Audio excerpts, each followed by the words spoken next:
I thought the worst part about driving through Nevada at 3 in the morning would be staying awake. I was wrong. My buddy Marcus and I were heading back to California after a camping trip near Great Basin. We'd been on the road for maybe 4 hours, nothing but static on the radio and those long stretches of desert highway that make you forget other people exist. Then the gas light came on.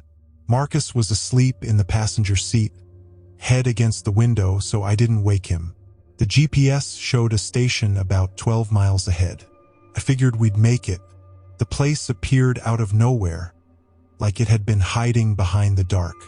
Just a single fluorescent glow cutting through all that emptiness. No town around it, no other buildings, just this square little gas station sitting alone on a patch of cracked asphalt. I pulled up to one of the pumps and killed the engine. That's when I noticed the cars. There were maybe 6 or 7 of them scattered around the lot. Different makes, different colors. A red sedan near the air pump, a white SUV by the front entrance, an old pickup truck with a dented fender parked crooked near the restrooms. Nothing unusual about that. Gas stations have cars. But something felt off. I couldn't put my finger on it yet. Marcus stirred awake as I opened the door. "We there already?" he mumbled. "Just a pit stop," I said. "Go back to sleep." But he didn't. He got out and stretched, looking around at the empty desert. "This place is creepy as hell, man." He wasn't wrong. The station had that abandoned vibe even though the lights were on.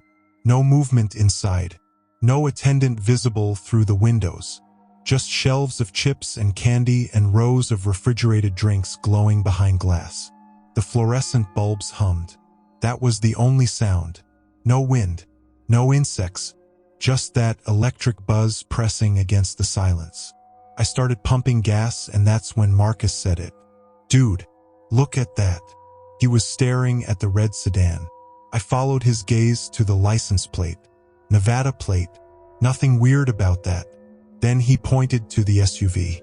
Same plate number. Not similar. Identical. Every digit, every letter. Probably just a coincidence, I said. Even though I didn't believe it, Marcus walked over to the pickup truck. Checked the plate. He looked back at me and I already knew. "Same one," he said. My stomach dropped. I pulled out my phone to take a picture, but there was no signal. Not even one bar. I walked around to 3 more vehicles. Every single plate was identical. 7VK 3829. All of them. "We need to go," Marcus said quietly. I wanted to agree, but the pump was still running and we were on empty. I watched the numbers climb on the meter. They moved so slowly, gallons ticking up like they were moving through mud. That's when I heard the tapping. Came from inside the station. Slow, rhythmic. Tap, tap, tap, like someone drumming their fingers on glass. I turned to look through the window, but I couldn't see anyone. Just those aisles of snacks and the glow of the refrigerators. "You hear that?" I whispered. Marcus nodded. He was staring at the front door. It was open.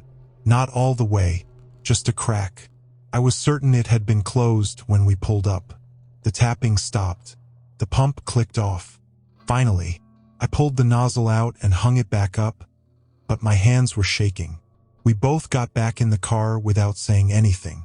I started the engine, put it in drive, but I didn't move, because standing in the station doorway was a man.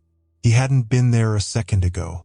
He was just there, tall, thin, wearing a dark jacket.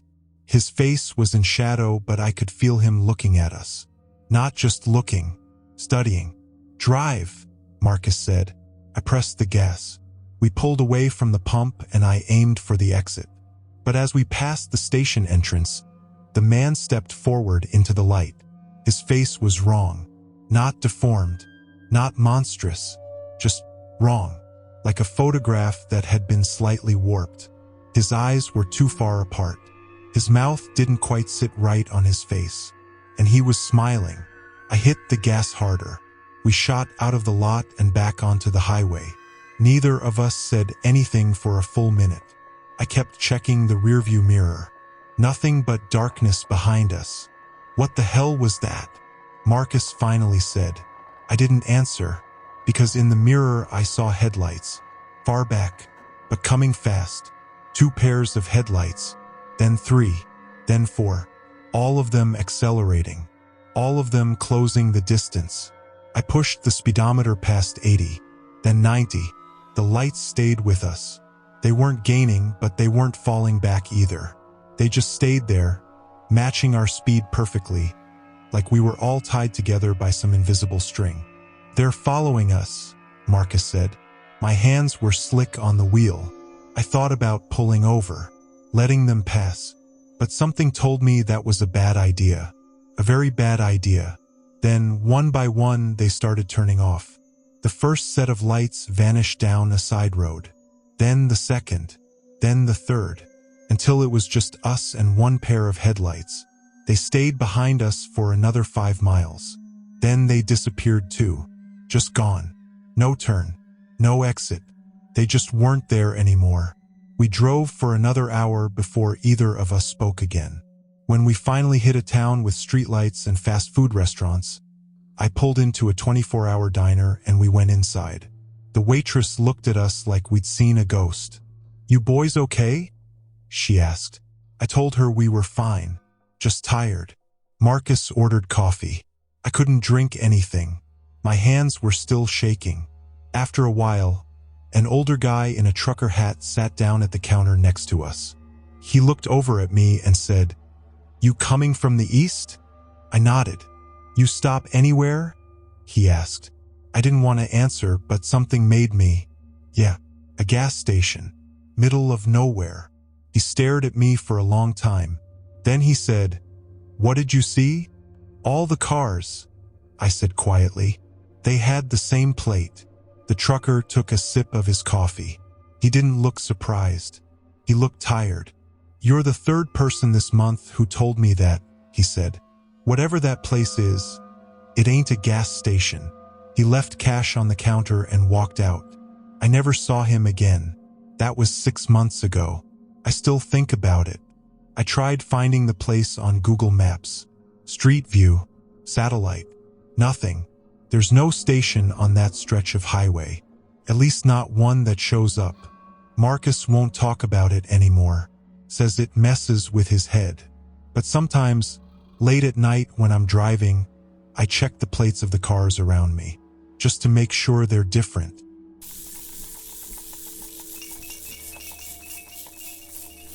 I never trusted GPS apps all that much, but that night in late September 2023, I figured it was better than pulling over in the dark to check my paper map.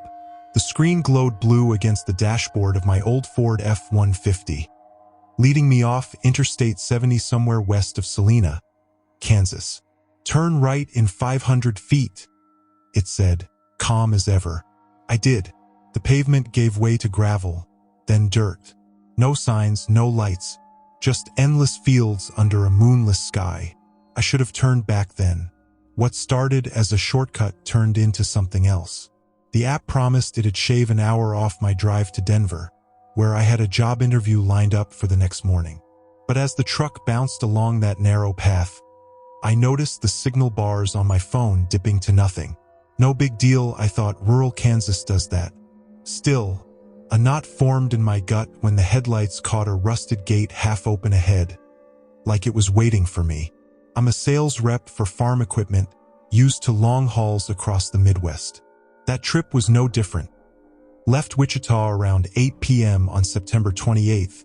Tank full, coffee thermos hot. The F-150's got over 200,000 miles on it, reliable as they come. I tuned the radio to AM 580 for some company, local talk about harvest yields. But about 10 minutes down that supposed road, the static kicked in. Not the usual crackle. This was a low hum, almost like a distant engine idling. I switched stations, but it followed. Shook it off as interference from the flatlands. The path narrowed, flanked by tall cornstalks that whispered against the truck sides. No houses, no barns, just empty expanse. My headlights picked up tire tracks in the dirt, fresh ones like someone had come this way recently. Odd. since the app called this County Road 14. But my old Rand McNally Atlas in the glove box showed nothing there. I glanced at the GPS again. Continue straight for 12 miles. Fine, I muttered, gripping the wheel tighter. The air through the cracked window carried a faint smell, like burnt rubber mixed with something sweeter, almost floral. Brushed it off as a nearby field burn. Then the hum on the radio sharpened. Not words, but a pattern, 3 short bursts, pause, repeat. Like Morse code, but I didn't know it well enough to decipher. I turned the dial off, letting silence flood the cab. That's when I first saw the lights. Far ahead, twin pinpricks in the black, steady, not moving. Could be a farmhouse, I reasoned. But as I drove closer, they didn't grow like they should. Stayed small, like eyes reflecting back. Miles ticked by slower than they should. The GPS said I'd covered 8, but the odometer barely budged. Corn gave way to scrub brush, the path twisting now. I tried calling my buddy Mark back in Wichita. He'd know if this route was legit, but no signal. The truck's clock read 9:45 p.m., but it felt later, heavier. That burnt floral scent grew stronger, seeping in like smoke. I rolled up the window, heart picking up pace. In the rear view, nothing but dark. Up ahead, those lights winked out, then reappeared closer. I slowed the truck, tires crunching gravel. The path ended at a clearing, maybe 50 yards wide, ringed by overgrown weeds. In the center sat an old pickup, similar to mine but older, rusted fenders glinting under my high beams. Engine off, no one visible inside. The GPS chimed, "You have arrived." Arrived where? No building, no turnoff, just this spot. I killed the engine, listening. Wind rustled the brush, but that hum returned, softer now, from outside. Stepped out, boots hitting dirt. The air was cooler than it should be for September, carrying that same odd smell. Walked toward the other truck, keys in hand, flashlight from my glove box sweeping the ground. Tire tracks led straight to it, but none away. Called out, "Hello? Anyone here?" My voice echoed flat, swallowed by the night. No answer. The driver's door was ajar, cab empty. On the seat, a folded map, same Rand McNally as mine, marked with a red X right where I stood. Backed away, skin prickling. Something shifted in the weeds to my left. A rustle, then still. I swung the flashlight. Nothing. The hum grew, vibrating in my chest now. Not from the radio. From everywhere. Glanced at my truck. Headlights still on, door open. That's when I saw it. A silhouette in the beam's edge, tall, unmoving, just beyond the clearing's rim. Not an animal. Too upright. Froze for a second, breath shallow. The figure didn't approach, just stood there, watching. I edged toward my truck, eyes locked on it. The smell intensified, choking almost. Burnt petals, like funeral flowers left too long. Another rustle, this time behind me. Spun around, empty. But when I looked back, the silhouette was closer, maybe 20 feet away. Details emerged, worn coat, hat low. No face visible. Heart hammered. I bolted for the cab, slamming the door. Key in ignition, engine roared. Threw it in reverse, tires spinning dirt. The figure stepped into the light then, pale hands raised, like signaling. But no call, no wave, just that steady advance. I floored it backward, path twisting blind. Branches scraped the sides. The hum peaked, drowning the engine noise. Glanced in the mirror. It followed. Not running. Walking. Steady. Bumped over roots. Path widened. It gained ground. Sweat stung eyes. GPS blank. Rear lights caught it. Face shadowed. Eyes reflecting. Swerved hard. Cleared the gate. Path straightened. It stopped at the edge. Hit pavement. Shifted to drive. Sped west. Didn't look back. Breath came in gasps. Hands shook on the wheel. The hum faded as miles piled on. Signal returned around midnight. Called Mark. Voice steady as I could manage. Told him the basics, bad route, weird truck. He laughed it off, but mentioned hearing about glitchy apps leading folks to old farm roads. Stay on the interstate next time, he said. Drove straight through to Denver, checked into a motel at dawn. Later that week, at a diner outside Salina, an old mechanic overheard me mentioning County Road 14. He went quiet, then said he'd towed a few vehicles from paths like that over the years. Empty cabs, engines cold. Owners never claimed them. Folks say it's waiting for the next one, he muttered, eyes distant. I don't drive at night anymore, but sometimes when the radio hums low, I wonder who updates those maps.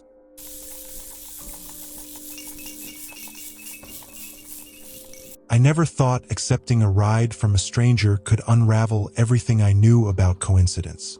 But that night, on a stretch of Highway 50 in Nevada, it did. My girlfriend Sarah and I were heading back from a weekend in Lake Tahoe, and our old Ford Focus decided to sputter out around 9 p.m. on July 23, 2023. No gas stations for miles, cell signal dead. We figured we'd flag someone down eventually. The desert air hung heavy, cooling fast after sunset. Headlights appeared in the distance, cutting through the dusk like a promise. An older pickup truck pulled over, its engine rumbling low. The driver rolled down his window, face half-shadowed. "Need a lift?" he asked, voice steady, almost friendly. We climbed in, grateful at first. Sarah squeezed my hand in the back seat while I sat up front. The cab smelled faintly of worn leather and something sharper, like rusted metal, old tools maybe. He introduced himself as Tom, said he was headed east toward Ely. "Lucky I came along," he muttered, glancing in the rear view. That's when he smiled. "You two look familiar." I brushed it off. People say that all the time. We chatted lightly about the heat wave that week, how the radio was picking up static on FM 88.1. Tom nodded along, but his eyes kept flicking to the mirror, watching Sarah. "Been to Tahoe before?" he asked. We said yeah, a couple times. He chuckled. "Thought so. Saw folks like you up there last summer, at that little diner off Route 28. You had the blueberry pancakes, right?" Sarah leaned forward, frowning. "Wait, what diner?" Tom described it perfectly. The red vinyl booths, the jukebox in the corner playing old country tunes. We'd been there exactly once, on our anniversary trip in August 2022. But how could he know? I felt a chill despite the warm cab. The metallic scent grew stronger, like blood on a knife edge. Outside, the landscape blurred into endless sagebrush. No other cars in sight. He kept driving, the truck's tires humming steadily on the pavement. "Must be mistaken," I said, trying to laugh it off. But Tom shook his head. "Nah, I remember faces. Yours especially." He mentioned my faded tattoo on my forearm, a small anchor from my Navy days. Sarah shifted uncomfortably. The radio crackled again, a faint voice murmuring through the interference, but no clear station. We passed a mile marker, 147. Ely was still over an hour away. The conversation lulled. Tom started humming a tune, low and melodic, something from the 70s I couldn't place. Sarah whispered to me, "This feels off." I nodded, watching the dashboard clock tick to 10:15 p.m. No towns, just the occasional flicker of distant lightning on the horizon. No storm in the forecast, though. Tom's hands gripped the wheel tighter, knuckles pale. "You know," he said suddenly, "I think we crossed paths before Tahoe, back in Reno at that gas station on Virginia Street. You filled up with premium, paid cash." My stomach dropped. That was 2 days ago, before we left for the trip. Sarah's eyes widened in the dim light. "How do you?" she started, but Tom cut her off. "Memory like an elephant. Details stick." The humming resumed, louder now, echoing in the confined space. The air felt thicker, that metallic tang clinging to my throat. I checked my phone again, still no bars. The truck speedometer hovered at 65, but the road seemed to stretch endlessly. We asked him to pull over at the next rest area. Said we'd try hitching again or call for help. Tom just smiled. No need. We're almost there. But there wasn't Ely. He turned off onto a dirt road, headlights bouncing over ruts. Dust clouded the windows. Shortcut, he explained. Sarah gripped my arm. The humming stopped, replaced by silence so complete it pressed in like a weight. Panic built slow. I suggested turning back, voice steady as I could manage. Tom ignored it, eyes fixed ahead. You don't remember me, do you? He said softly. From the park in Sacramento. Last fall. You walked your dog there every Tuesday. We didn't have a dog. Never lived in Sacramento. Sarah's breathing quickened. The truck jolted over a pothole, and something clattered in the glove box. Metal on metal. He slowed near an abandoned shed, its outline faint in the beams. Let's stop here. Talk about old times. My heart pounded. Sarah whispered, We need to get out. The doors were unlocked, but the isolation hit hard. No lights, no sounds but the engine idling. That metallic smell overwhelmed now, like copper pennies under my tongue. Tom reached for the glove box. Click. It opened. Inside, papers, a flashlight, and photos. Dozens of them. At the diner, the gas station, walking in a park we'd never been to. My blood ran cold. He turned, face calm. See? I knew you. We bolted. Door flew open. Feet hit dirt. Ran into the dark. Thorns scratched legs. Breath ragged. Tom called out. Come back. Engine revved. Headlights swung. We hid behind rocks. Truck circled once. Then drove off. Silence returned. We walked for hours. Found the highway at dawn. A semi-truck driver picked us up, no questions. Back in civilization, we reported it to the cops in Ely. They found the truck abandoned 10 miles away, registered to a Tom Harlan, missing for 3 years. Inside, more photos. Not just us, others too. A mechanic at the station where we got our car towed mentioned hearing similar stories from truckers on CB Channel 19. A guy picking up couples, claiming old connections. Sometimes, late at night, I catch that humming tune on the radio static. And I wonder if he ever really let us go.